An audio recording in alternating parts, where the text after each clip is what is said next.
días a todos. Me siento muy complacida, muy gozosa de estar en esta mañana en medio de mi iglesia, que como le decía al pastor, es mi iglesia hermana.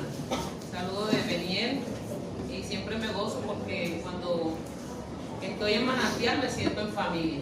Entonces, gracias por la invitación.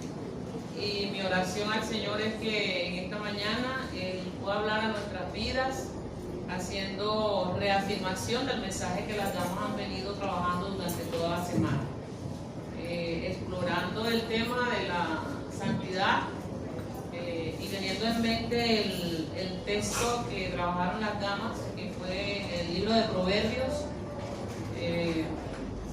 Entonces escogí otro texto en paralelo y vamos a ir mirando en estos minutos que voy a estar exponiendo la palabra de Dios. Vamos a ir intentando hacer esa transferencia de un texto al otro para enfatizar algunas enseñanzas que es posible que tengamos. Siempre partimos de los presaberes y yo creo que espiritualmente hay muchos presaberes en cuanto a la palabra de Dios, pero la palabra de Dios siempre tiene un mensaje nuevo. Y la idea de la palabra de Dios va más allá de recibir conocimiento, porque la palabra de Dios siempre nos desafía qué hacer con ese conocimiento.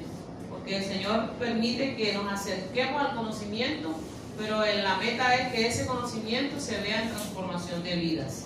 Y esa es la idea en esta oportunidad y que sé que es lo que se ha manejado en la semana. Entonces, en el himno que cantaron, ese himno tiene su letra basada en un texto que lo encontramos en el Antiguo Testamento, en el libro de Levítico. Y yo les invito a que vayamos al libro de Levítico y vamos a estar pensando en esta mañana en algunos apartes del texto de Levítico 19. Vamos a estar hablando de santidad. Y antes de leer este texto, yo quiero hacerles pensar a ustedes en que en la vida hay cosas difíciles a las que uno no se le mediría, ¿cierto? O sea, hay cosas, yo me considero una persona arriesgada. A mí ahora ratito me preguntaron, ¿le gusta la sopa mondongo? A mí me gusta todo. Porque uno cuando tiene hambre no le puede poner a elegir. Y uno a veces se le arriesga. A usted se le pide montarse en un burro. Yo me le pido montarme en un burro. Cuando me baje ya no pueda volar. Tendré que caminar así, pero me le mido. Usted se le pide dormir en una hamaca. Yo me le mido a dormir en una hamaca. Allá afuera en la intemperie, allá afuera. Uno a veces se arriesga a algunas cosas. Pero si yo les preguntara ¿a ustedes les parece que la carrera de la medicina es fácil o es difícil? Es difícil. Y si yo les preguntara a ustedes allí, ¿quiénes se le medirían a estudiar medicina? ¿O quiénes se le medirían y dirían, yo me arriesgo a inscribirme? Pero miren que la mayoría no se le mediría. Entonces, en la vida hay cosas que nosotros tenemos la posibilidad de elegir, de seleccionar. Entonces, si a usted no se le mide, porque no es de su interés estudiar el área de la ciencia médica, no hay problema. Eso no es de mi interés, eso no es preocupación para mí. 0-3. Que se preocupen en presentarse al examen de admisión de la universidad, lo que les interesa. Que se preocupen los papás que tienen los hijos que quieren en medicina. Pero es que es más fácil que pasen en otra carrera, que es más fácil, porque en la universidad eso es muy difícil. No, papi, yo quiero medicina. Entonces los papás con la cabeza aquí, los semestres de 15 millones, de no sé cuántos millones. Pero el que no le interesa eso y tiene, gracias a Dios, un hijo que no está intensificado con la medicina, está suave. Pero cuando hablamos del tema de la santidad, déjeme decirle que no es opcional. Entonces todos los que se quedaron con sus manos abajo porque no les interesa la medicina, no hay problema. Pero cuando hablamos de la vida cristiana, de la santidad, ¿a usted le parece que es difícil ser santo? Sí, pero no tiene la opción de decir, me relajo. No, porque la santidad en el pueblo de Dios no es una opción. no es una opción. O sea, en el pueblo de Dios, la santidad es algo imperativo. Y en el pueblo de Dios, la santidad es algo intrínseco. Es decir, es la esencia del creyente. Entonces no hay opción. Si yo quiero ser creyente, yo quiero ser miembro de la iglesia, yo recibo a Cristo, yo acepto a Cristo, hermano, pero la santidad, ok, no, entonces no puede ser.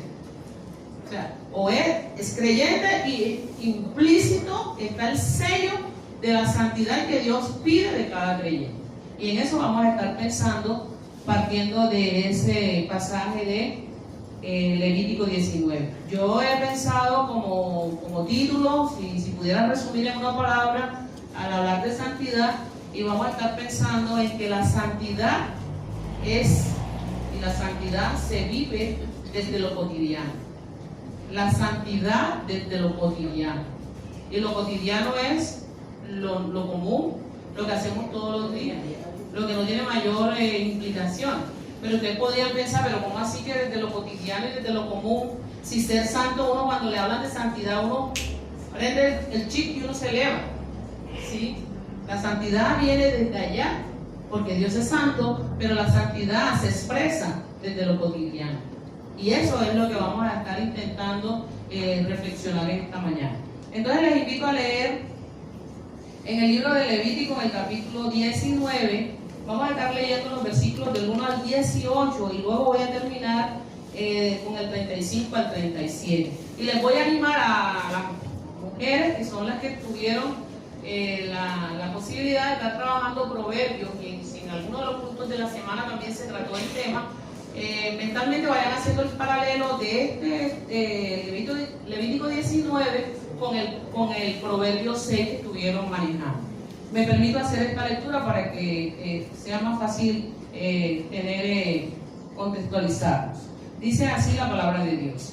Habló Jehová a Moisés diciendo: habla a toda la congregación de los hijos de Israel y diles: santos seréis, porque santo soy yo, Jehová vuestro Dios. Cada uno temerá a su madre y a su padre, y mis días de reposo guardaréis.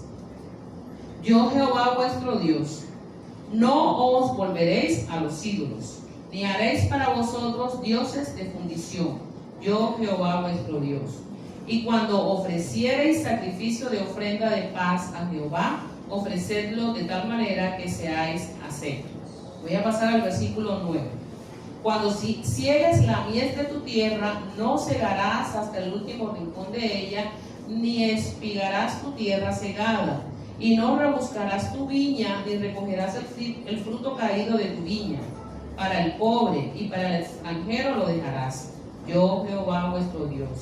No hurtaréis, y no engañaréis, ni mentiréis el uno al otro, y no juraréis falsamente por mi nombre, profanando así el nombre de tu Dios, yo Jehová.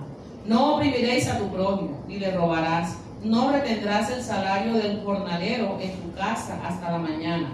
No maldecirás al sordo, y delante del ciego no pondrás tropiezo, sino que tendrás temor de tu Dios, yo Jehová. No harás injusticia en el juicio, ni favoreciendo al pobre, ni complaciendo al grande. Con justicia juzgarás a tu prójimo. No andarás chismeando entre tu pueblo.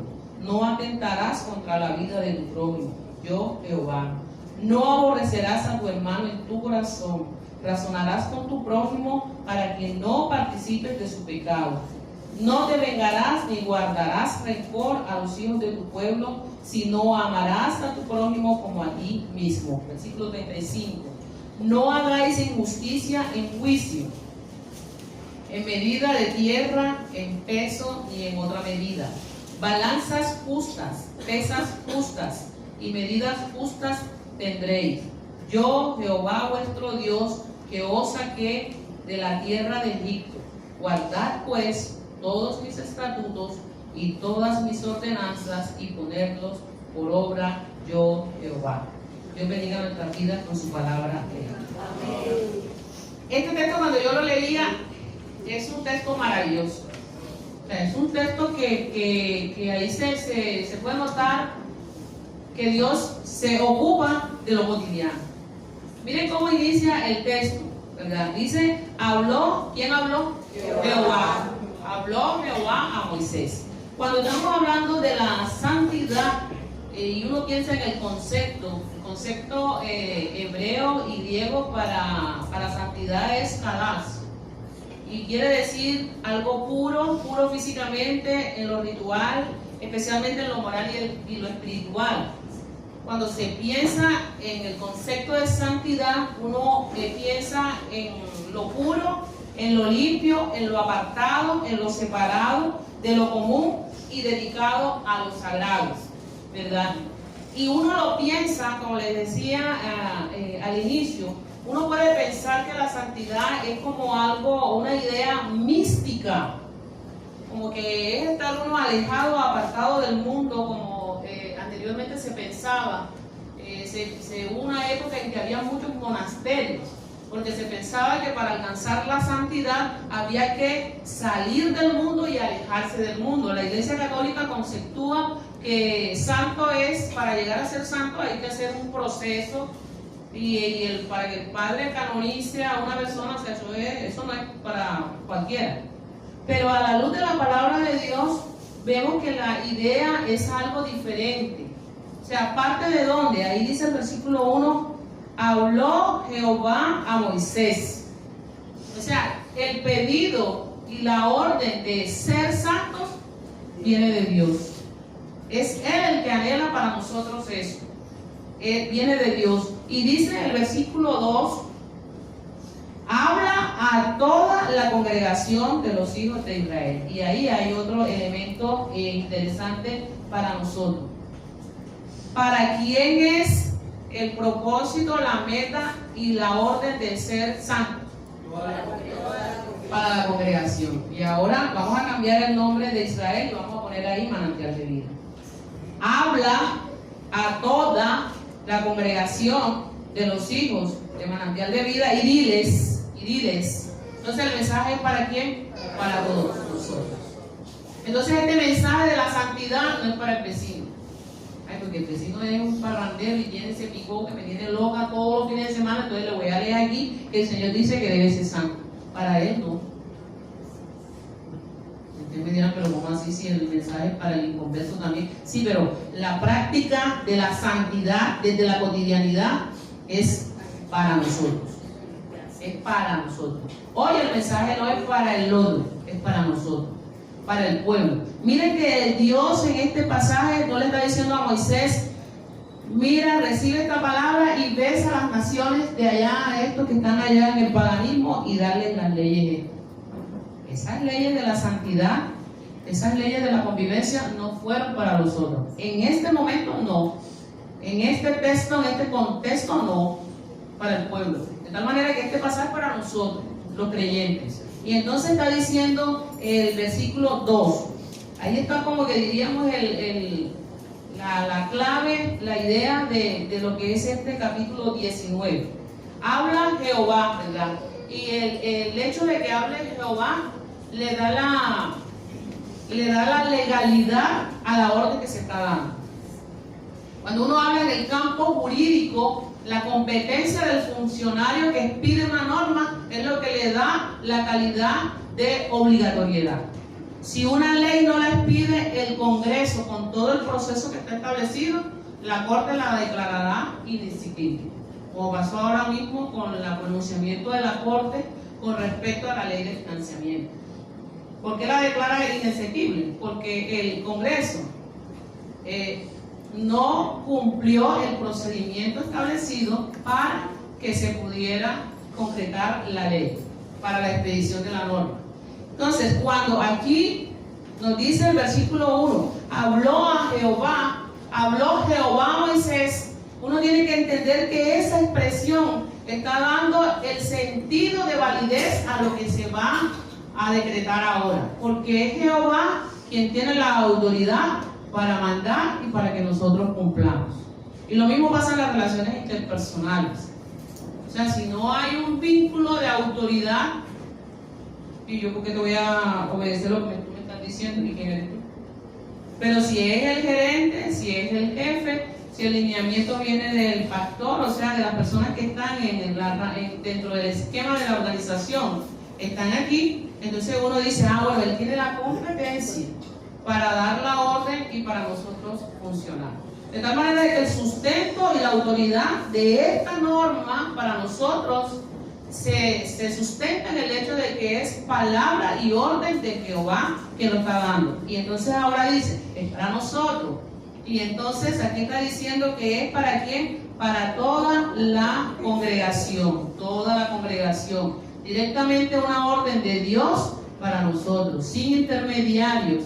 No va a haber quien triangulice la información, porque Dios le está diciendo a Moisés, a toda la congregación. Ustedes saben que en este tiempo y en la estructura religiosa del pueblo estaban los sacerdotes, estaban los sumos sacerdotes, que eran los intermediarios.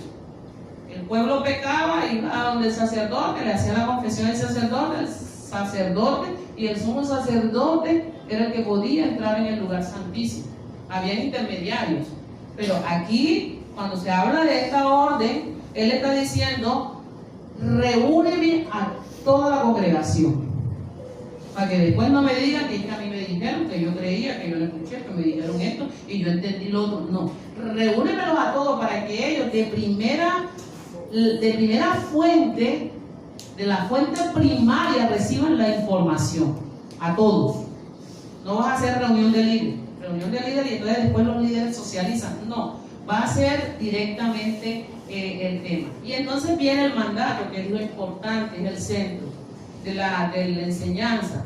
Santos seréis. Y cuando uno piensa en esta palabra, y yo veía la forma del verbo seréis, entonces yo pensaba en que la santidad es un proceso. Santos seréis. O sea, no es como algo acabado, sino que es un caminar. La santidad es un proceso. Y dice ese texto comienza con el primer mandamiento. Miren que cuando hace la introducción, lo primero que dice es: santos seréis. Y ahora nos da el mismo versículo, nos da la razón de por qué Dios está pidiendo que seamos santos. Y ahí dice: santos seréis porque santo soy yo. Miren la lógica. Si yo soy santo y ustedes son mis hijos, entonces ustedes están llamados a ser santos. O sea, el sustento a la petición de ser santo es porque nuestro Padre Dios es santo. ¿Y qué dice la última parte del versículo? Jehová vuestro Dios. O sea, el mandato de ser santos, lo confirma el versículo 2, se le está dando a los que somos hijos de Dios. Él dice ahí: yo soy Jehová, vuestro Dios. Okay. Entonces, los otros versículos, lo que uno va a encontrar en los otros versículos, miren que esta es la introducción, pero ahí está toda la estructura de lo que Dios quiere. ¿Quién da la orden? ¿Por qué se da la orden? ¿A quién se da la orden? ¿Cómo debe ser esa orden? ¿Y por qué es posible alcanzarlo? Es posible alcanzarlo porque somos hijos de ese Dios. Y ahora en los siguientes versículos lo que se va se va como a desglosar es la forma en que nosotros vamos a poder alcanzar esa santidad. No la veamos como un proceso allá lejano. No la veamos como que santidad es ni siquiera abre el ojo ni abre la boca.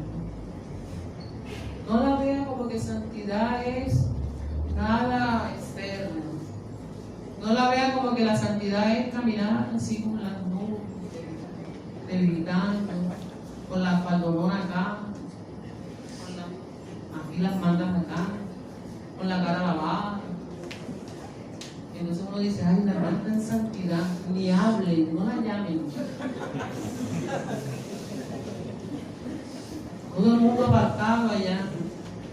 No, ahora el capítulo 19 viene y le va a descomponer ese mandato de santos seréis ¿Cómo se va a expresar en el pueblo de Dios? ¿Cómo? Y por eso yo pienso, la santidad desde la cotidianidad. Y entonces comienza a decir en el mensaje, miren que a mí me pareció tan interesante este texto, porque hay también un entramado con los 10 mandamientos del libro de Éxodo. O sea, lo coge y los va incluyendo, no en el mismo orden, pero es la misma idea. Es la misma idea. Y comienza hablando en el versículo 3, cada uno temerá a su madre y a su padre, y mis días de reposo guardaréis. Y cada cierto versículo viene el sello, como quien dice, ordénense que todos los trabajadores mañana, la jornada no comienza a las 8 sino a las 7. ¿Y eso quién lo dijo? Vean, aquí está la firma de. Entonces, Dios le está diciendo como que para que si tienen duda, en ciertos versículos le voy poniendo mi firma y sello. Y ese primer versículo 3 termina diciendo, yo, Jehová, vuestro Dios, otra vez. O sea, está el primer mandamiento dentro de él. Vayan siguiendo mentalmente. O sea, esa santidad, ese estado de santidad, ¿cómo lo puedo hacer palpable? Primero, de acuerdo a lo que dice este pasaje, dice, cada uno temerá a su madre y a su padre. ¿Por qué esa primera alusión a madre y padre? Porque ustedes saben que la familia es la base de la sociedad. Tanto problema que hay hoy en la sociedad, parte de dónde? De familias disfuncionales. Familias disfuncionales. Comenzando por las parejas en crisis. Yo estoy viviendo un periodo de mucha tristeza y preocupación en el mundo cristiano. Muchas parejas en crisis, muchas. Ya yo estoy que cuando voy a un matrimonio me hablan de un matrimonio y escucho esa palabra, que no separe Dios, que no separe el hombre lo que gustó Dios, yo me queda sonando. Y yo digo, ¿cuántos años les durará la emoción? Porque lo que estamos viviendo es crisis en la familia, que algunos la visibilizan y rompen el esquema de la intimidad, y hay unos que dan el paso y buscan ayuda donde el pastor, buscan ayuda donde terapistas, expresan en grupos de apoyo. Pero ¿cuántos están viviendo crisis familiares, muriendo ahí en la intimidad del círculo familiar, porque les da pena, les da temor expresar su vulnerabilidad? Y tienen razón muchos, porque cuando le comentamos al otro, entonces a veces no tenemos la capacidad como hermanos de comprender, de restaurar, de acompañar, sino de juzgar. Entonces por eso miren que este pasaje está diciendo, para ser santos tienen que darle la primera importancia a la familia, a esas relaciones familiares. Cada uno tema o respete, honre a su madre y a su padre en ese primer contexto. Y ahora también da un paso más en la relación espiritual. Ahí dice que, y mis días de reposo guardaréis. Relación familiar, y yo conectaría con lo que aprendemos en el libro de Josué. Yo y mi casa serviremos a Jehová. Familias santas, familias consagradas al Señor. Y dice en los otros versículos, versículo 4, versículo 5, versículo 6, está hablando de la adoración. Dios es un Dios santo y Dios es un Dios único, y está esperando de nosotros única adoración. Y en esos versículos, y fíjense que el versículo 4 nuevamente está la firma, yo Jehová vuestro Dios, y está hablando de cómo ofrecer las ofrendas, y pudiéramos trasladar eso al escenario de cómo nosotros ejercer la adoración como comunidad de fe. ¿Recuerdan lo que Pablo enseñaba en Corintios? Hacer todo decentemente y con orden. Y que entendamos que el sentido de nuestra adoración al Señor es porque Él es digno de la adoración. Y la adoración no es para que el otro nos vea. Y que la adoración no es emocionalidad. La adoración es el resultado de una relación espiritual con el ser a quien adoramos. Y también en esa parte nos está diciendo que la ofrenda es acepta delante de Dios cuando uno está de manera correcta en la relación con el otro, y entonces Dios acepta nuestra ofrenda. ¿Qué nos hace pensar que no siempre Dios se agrada de nuestras ofrendas? No estoy hablando solamente monetariamente. Estoy hablando que la palabra de Dios también, Pablo enseña que nuestros cuerpos, presentáis nuestros cuerpos en sacrificio vivo, agradable a Dios, que es vuestro culto racional. Nuestras vidas son ofrendas. Pero aquí nos está diciendo el Señor que hay veces en que cuando ofrezcamos nuestra vida íntegra, es posible que no sea acepta delante de Dios. Entonces Él está diciendo, ojo, que esa forma en que ustedes adoran, esa forma en que ustedes expresan esa individualidad mía como Dios, que ustedes lo reconocen, y la santidad que solo tengo yo, deben hacerla de una manera adecuada para que pueda ser acepta por mí. Y sigue hablando ahora y baja el capítulo y nos está hablando desde el versículo 9. Ahora está el Señor refiriéndose a que una vida de santidad también implica una vida de preocupación por el otro.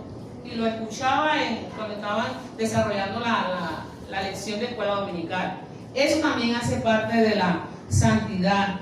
Y también, cuando dice el versículo 10, el hecho de uno proveer para el otro. Y eso era algo que se le enseñaba al pueblo de Israel. Los versículos 11, ese versículo está tratado en Proverbios 6.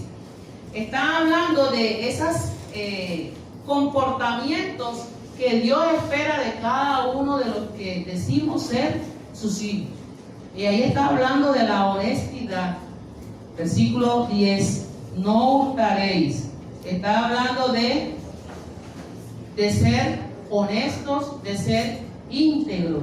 Ahí que dice el versículo, no engañaréis ni mentiréis el uno al otro. Oiga, y el ser humano como que está hecho es de los genes como que son hacia la mentira y hacia la corrupción y como la escondida. Yo estoy viajando estos días al Carmen de Bolívar por cuestiones laborales, y entonces me tuve que ir a la terminal a un sufrimiento porque tengo que pedir la factura. Y la factura tiene que venir con el tiquetico de la empresa de transporte. Y les cuento que cuando yo voy a la tiquetera, allá a la oficinita, sí, Carmen de Bolívar, hizo a nombre de quién, Universidad de Cartagena, y enseguida me dio otra. Tome otra, esa la puede llenar por 25,000. No me quedé. Pero si hace eso conmigo es porque esa es la cultura. Pienso yo. Sí, o sea, tome, yo le hago esta por lo que me pagó y le doy este volantico en blanco. Usted lo lleva y lo llena, lo puede llenar por 25 por lo que usted quiera. Yo me quedé así. Claro, yo cogí mi tiquetito, pero yo lo cogí porque la semana anterior había viajado y donde cogí el transporte no me dieron factura. Entonces yo dije, bueno, me sirve para legalizar la de la semana anterior. Pero estoy haciendo, les estoy llamando la atención, eso hace parte de la cultura. Yo voy a sacar unas copias también, por allá por la Universidad de Cartagena, voy a sacar unas copias. Eso me dio como 9,000. Cuando le digo, necesito una factura, por favor. Entonces me dice, ¿se la lleno por el valor real o quiere ponerle otro valor? Y yo digo, pero y eso es lo que uno vive en la cotidianidad. Y entonces ahí en medio de esa cotidianidad es donde Dios nos está, a cada uno de nosotros como creyentes, nos está desafiando a vivir la santidad. Santidad no es, a mirar así, santidad es que en medio de un mundo corrupto, en medio de un mundo que está dañado, podamos ser diferentes. Eso es todo. Eso es lo que en esencia está diciendo la palabra de Dios. La honestidad se ha perdido, pero tú vas a demostrar que eres santo, que estás siendo separado de lo malo para hacer lo bueno. Amén. Eso es, y esa es la diferencia. No te preocupes por eso. ¿Cuánto quieres que pongamos aquí? No, vas a poner lo que. ¿Cuántas copias me sacaste? ¿Cuánto da eso? ¿Por qué me lo va? Porque vas a poner más. Eso es. Como algo tan sencillo como que por dónde vas. Y yo voy en el Trancarillo, ¿por dónde vas? Y se escuchan las conversaciones. Ya voy llegando a India. Oye, todavía no hemos pasado los ejecutivos. Y yo hago así. Y yo volteo y digo, ¿será que esta persona no sabe que esto se llama los ejecutivos? ¿No nos pasa así? Sí. A veces nos pasa así. A veces nos toca la responsabilidad en la iglesia. Nos toca la responsabilidad en la iglesia y comenzamos a inventarnos. ¿Qué le diría el pastor para no meter el mágico al pastor? No. Es por eso ese texto, y les estoy diciendo, es para nosotros.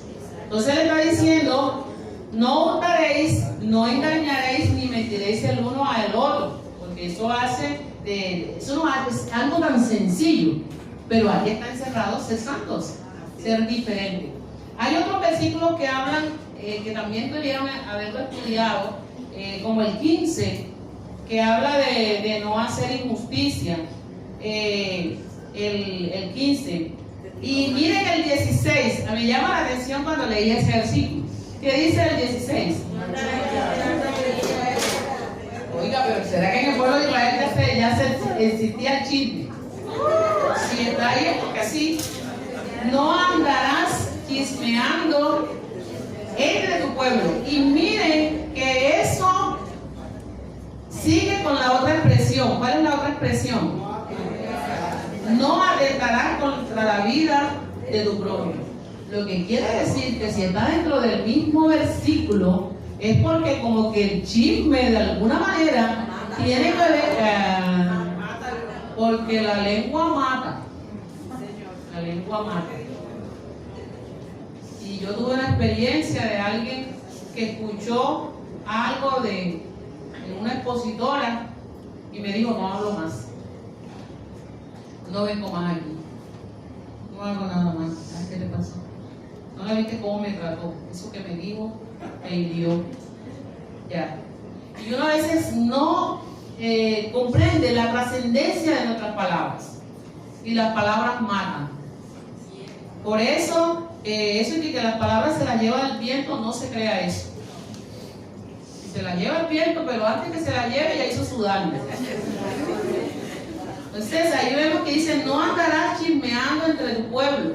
Eso hace parte también de los mandamientos. Si lo que usted va a decir no va a aportar nada positivo, no lo diga. No, pues si es verdad, yo lo vi. Estoy diciendo mentira. Yo aquí en la tierra y en el cielo, yo vi que era verdad. Sí, pero si es verdad y no va a aportar nada, no lo diga. Si alguien se le acerca, porque es que tengo un problema porque el pastor, porque el hermanito me dijo, hermano, venga, vamos a sentarnos los tres seguidos y estos callamos. Cuando usted confronta, se acaba el chisme. El chisme se acaba así. Y vamos a acostumbrarnos a decirle a la persona, si no eres capaz de que la otra persona lo sepa, no me lo digas. Si tú me vas a decir algo a mí en contra de un hermano en la fe, y no eres capaz de sostenerlo delante de él para solucionar el impasse, no me lo digas. Y aquí lo dice, no andarás chismeando. Y dice el 17, no aborrecerás a tu hermano. ¿Dónde? En tu corazón, porque es que a veces somos tan ligeros. Ay, ese hermano es todo amor. Ay, besos arriba y besos abajo. Ay, qué emoción. Y uno cree que la full ya venía de uno.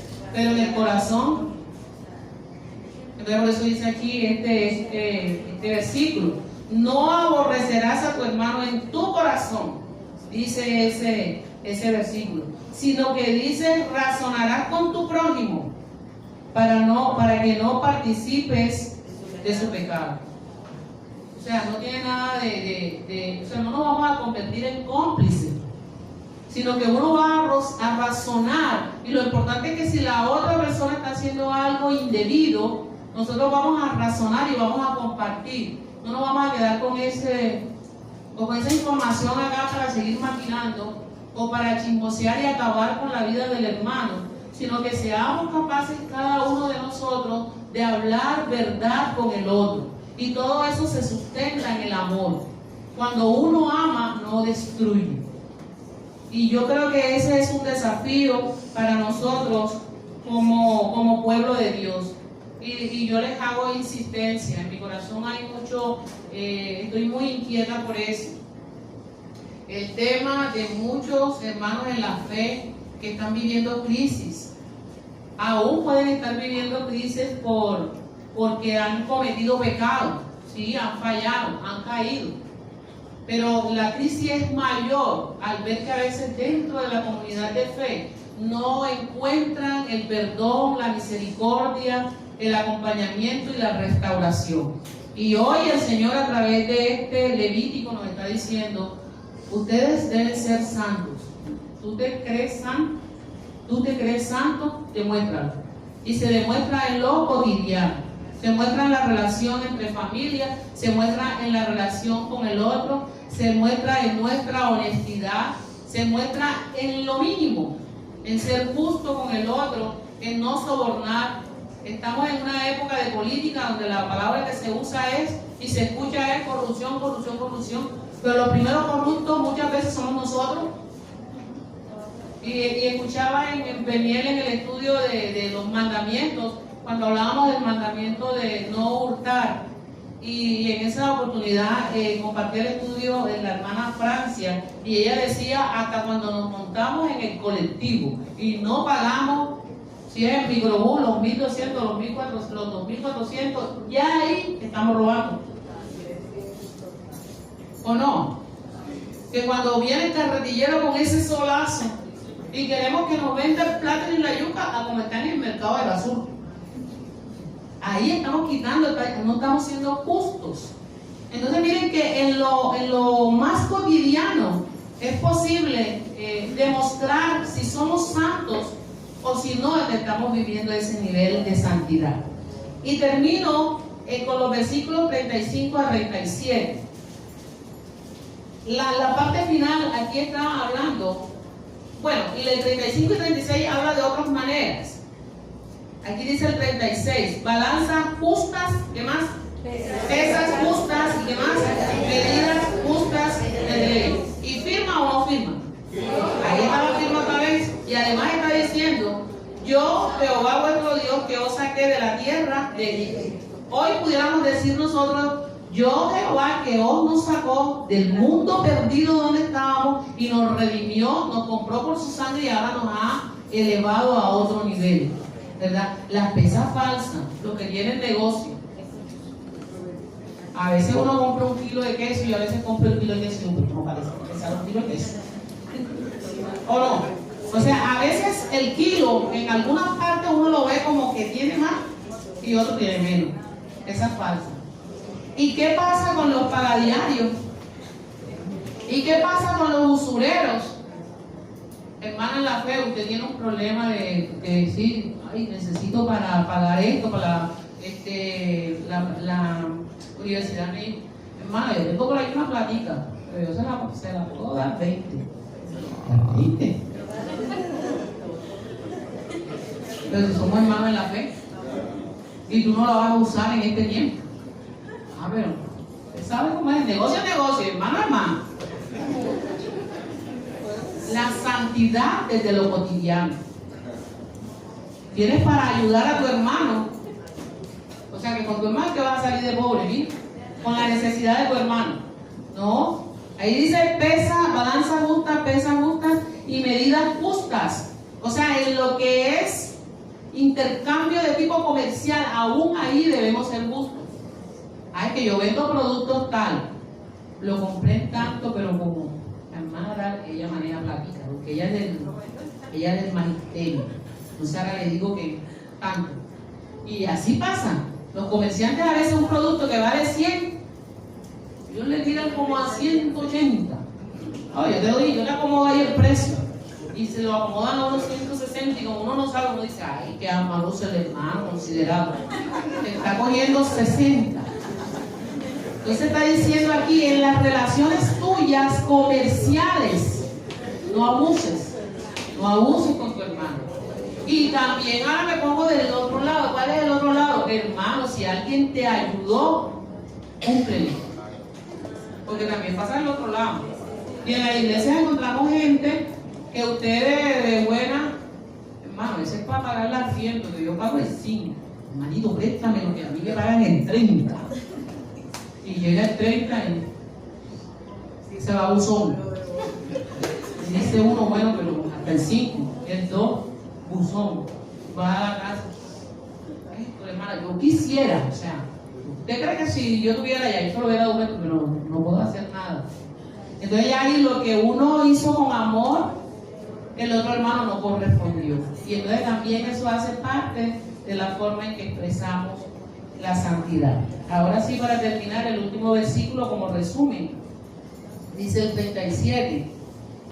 Guardad pues todos mis estatutos y todas mis ordenanzas y ponerlos por obra.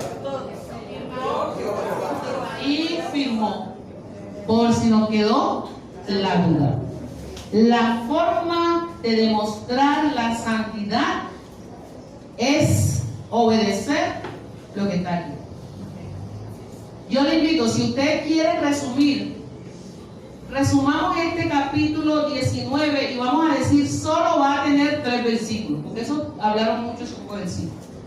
Entonces vamos a hacer un Levítico 19 resumido en 3 versículos. ¿Sabe cómo lo haría?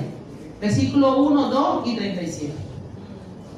Habló Jehová a Moisés diciendo: habla a toda la congregación de los hijos de Israel y diles: santos seréis, porque santo soy yo, Jehová vuestro Dios.